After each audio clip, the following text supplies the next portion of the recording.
Fala, senhores, voltamos aqui e agora nós vamos para o item 1.11 da nossa aula, que denomina-se de indiciamento. O que é indiciamento? O que é indiciar? Olha, indiciar nada mais é do que apontar para determinada pessoa e dizer que existe elementos de informação suficiente de que seja ele o autor da atividade criminosa, de que seja ele o autor da infração que até então nós estamos investigando.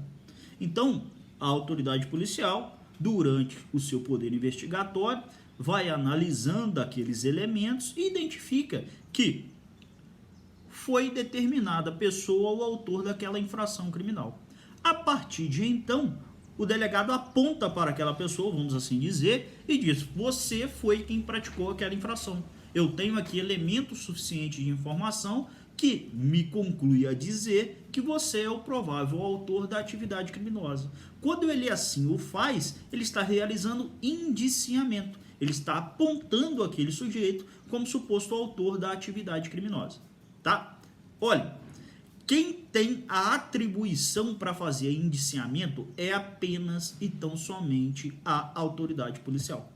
Isso vocês podem até ver depois na Lei 12.830/13, que o próprio artigo 1º da respectiva lei estabelece, artigo 1º não, perdoe-me, artigo 2º da respectiva lei, estabelece que esse indiciamento é um ato privativo da autoridade policial. O que eu quero com isso dizer? Ministério Público não indicia, juiz não indicia. Quem faz indiciamento é necessariamente a autoridade policial.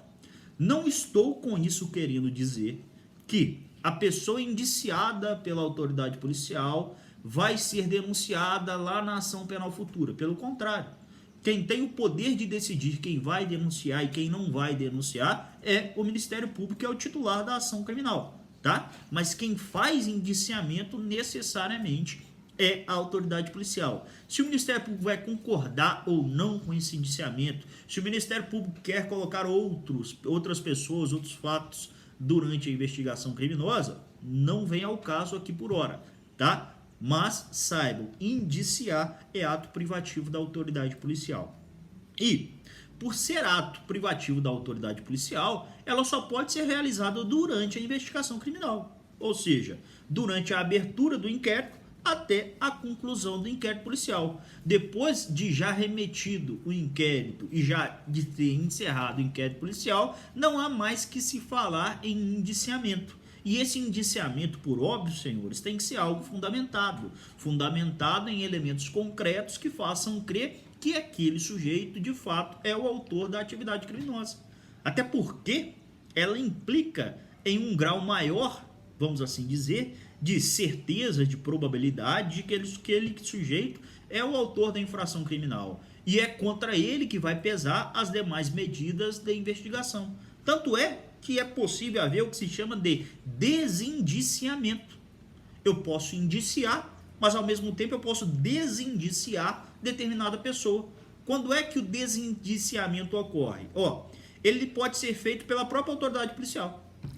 A própria autoridade policial, durante a investigação, indicia determinada pessoa. Ela continua investigando e percebe que aquele sujeito que ela indiciou, na verdade, não tinha nada a ver com a relação criminosa. O que ela faz? Ela revoga aquele respectivo indiciamento. Ou então, senhores, esse desindiciamento pode ser feito, inclusive, pela autoridade judiciária a pedido do sujeito que foi indiciado. Se o sujeito que foi indiciado nada tem a ver com aquela atividade criminosa e ele consegue demonstrar isso de plano, com elementos concretos de que nada assim o possa fazer, trata-se de cassação daquele indiciamento. Esse desindiciamento então pode ser feito pela própria autoridade policial quando ela percebe que durante as investigações aquele sujeito nada tinha a ver com a atividade criminosa, ou inclusive através de recurso. Quando eu digo aqui recurso, não estou me referindo no sentido técnico, tá? Estou sentindo de meio de protocolar eventuais ações no âmbito do judicial, e esse poder judiciário, verificando que aquele indiciamento foi feito ilegalmente, vai realizar o desindiciamento. E olha, esse indiciamento, ele pode ser direto. E quando é que ele é direto? quando eu conheço e notifico o sujeito indiciado, ou ele pode ser, inclusive, realizado de forma indireta. Eu até sei quem é o indiciado, mas eu não consigo localizá-lo.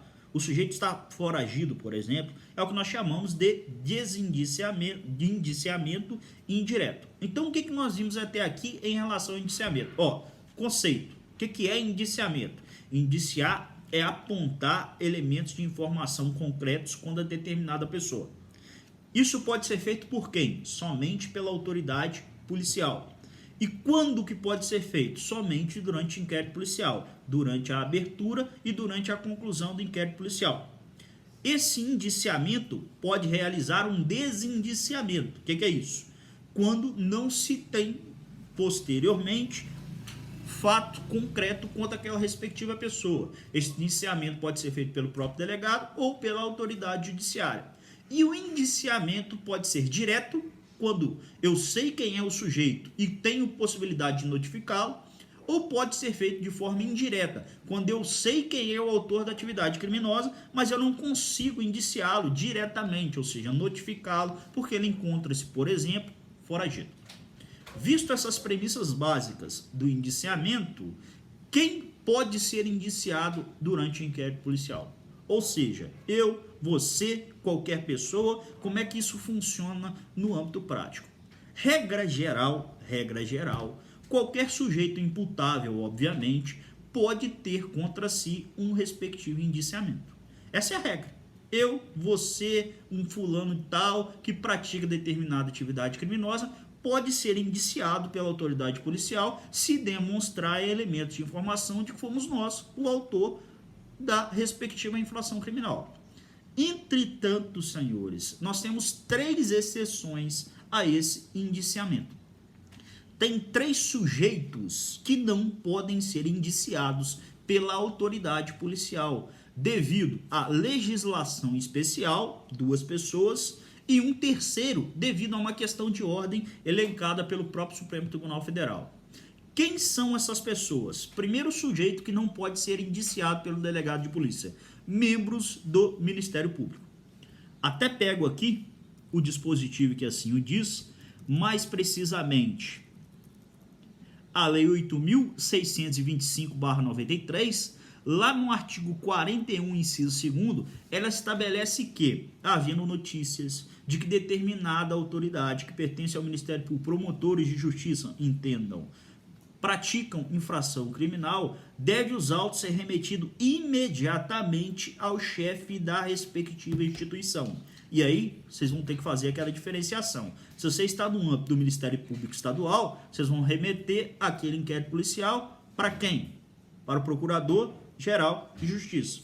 Se você estiver no âmbito de uma infração criminal, aonde um procurador da República, entendam, entre aspas, promotor federal, praticou uma infração criminal, deve ser remetido ao Procurador-Geral da República, tá?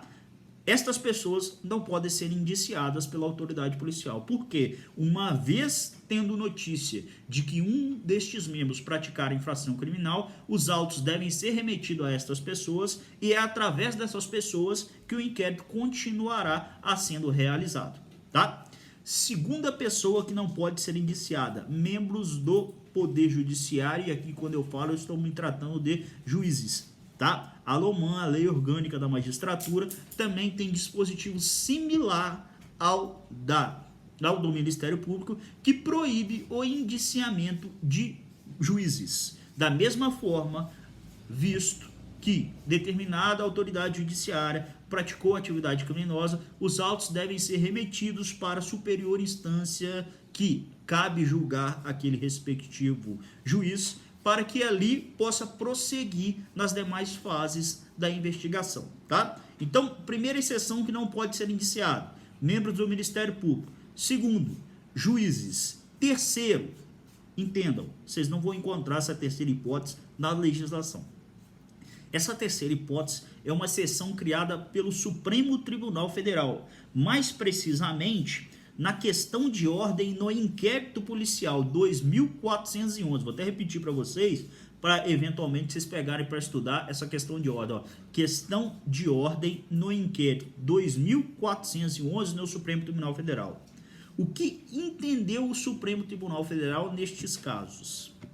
Deputados e senadores não podem ser indiciados pela autoridade policial. Eles não podem ser indiciados pelo delegado de polícia. Da mesma forma como ocorre no âmbito do Ministério Público, da mesma forma como ocorre no âmbito do Poder Judiciário, se vislumbrado que estas pessoas, que esses congressistas praticaram infração criminal, este inquérito policial deverá ser remetido ao juízo no qual ele deverá ser investigado, qual seja, Supremo Tribunal Federal.